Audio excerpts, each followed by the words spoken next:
Hi everyone, my name is Rumbiza Nyamandi and my colleagues Yamuna, Tashini Sidra and I are going to be presenting on the notch signaling pathway.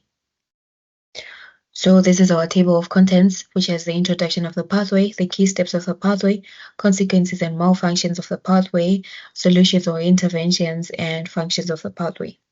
What is the notch signaling pathway? It is a mechanism in animals by which adjacent cells communicate with each other, carrying important information and genetic instructions for the animal's development. The pathway is composed of many proteins that are sequentially activated to control cell division, proliferation of the cell, and cell death.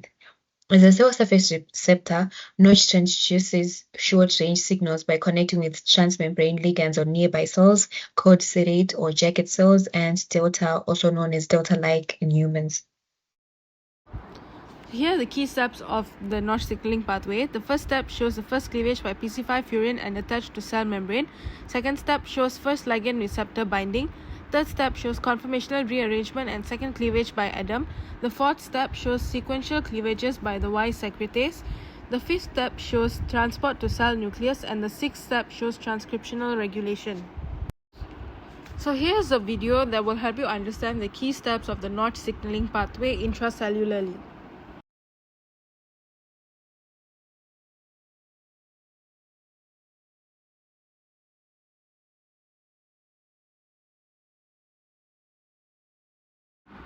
So what is the function and importance of this notch signaling pathway? So in terms of growth and development, the notch pathway is involved in regulating the balance between cell proliferation and differentiation.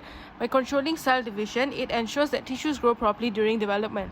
In terms of cell differentiation, the notch signaling pathway determines the fate of cells, helping them differentiate into specialized cell types. For example, in the nervous system, it directs neural progenitor cells to differentiate into neurons or glial cells. In terms of immune response, in the immune system, the notch signaling is essential for the development and differentiation of T cells, which is a critical type of immune cell. It influences the maturation of thymocytes into functional T cells, which are vital for immune surveillance and defense. Next, I'm going to be talking about the consequences of malfunction or mutation. Which part of the pathway could malfunction in the notch signaling pathway? First is the notch receptors. Mutations or alterations in notch receptors, notch 1, 2, 3, 4, can disrupt their normal function, affecting binding and activation. Secondly is the ligates. The ligates such as delta and jagged that bind to notch receptors can also be mutated or dysregulated, impairing the signaling process. How does the malfunction contribute to the disease? Cancer. Firstly is cancer. Overreactive notch signaling causes mutation in the notch receptors, especially notch 1, that can lead to their constant activation, promoting uncontrolled cell proliferation. It is in the T cell acute lymphoblastic leukemia where notch mutations drive malignant transformation. Secondly is the ligate dysregulation. Abnormal expression of notch ligates like delta or jagged can enhance signaling in adjacent cells, promoting cancer cells characteristics. What happens when there's a malfunction or mutation in the notch signaling pathway?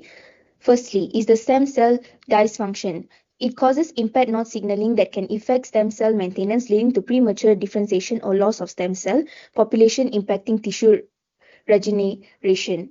Secondly is the immune dysregulation, where the notch signaling is crucial for T cells development. Mutations can result in immune deficiency or autoimmune disorders by disrupting the normal maturation of immune cells. Last one, development abnormalities. Disruption in notch can cause congenital malformation such as heart defects, neurodevelopmental disorders due to different cell differentiation. Hello, I'm Sidra, and I'll be talking about the solutions and interventions of the pathway. So the first method of intervention is through targeted inhibition, and this can be done through two ways, through gamma secretase inhibitors, GSIs, or monoclonal antibodies. Both of these are small molecules that block the notch receptor pathways and hence reducing the pathway's activation.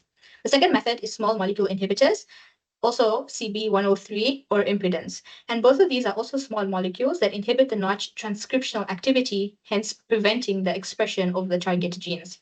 It offers more selective and less toxic approach compared to monoclonal antibodies. The third method that could be used is gene therapy through CRISPR or Cas9, and this is done by editing and targeting mutations in the notch receptor genes. The correct apparent signaling associated with cancer or congenital diseases. This is a new research method that's been going on. The fourth one is combination therapies through chemosensitization and immune checkpoint blockade, which can help reduce the pathways. activation. Emerging approaches which are still being researched upon are oncolytic virotherapy, nanoparticles, synthetic notch circuits. These are all ongoing researches that are being done in order to find a solution to treat any interventions in the pathway.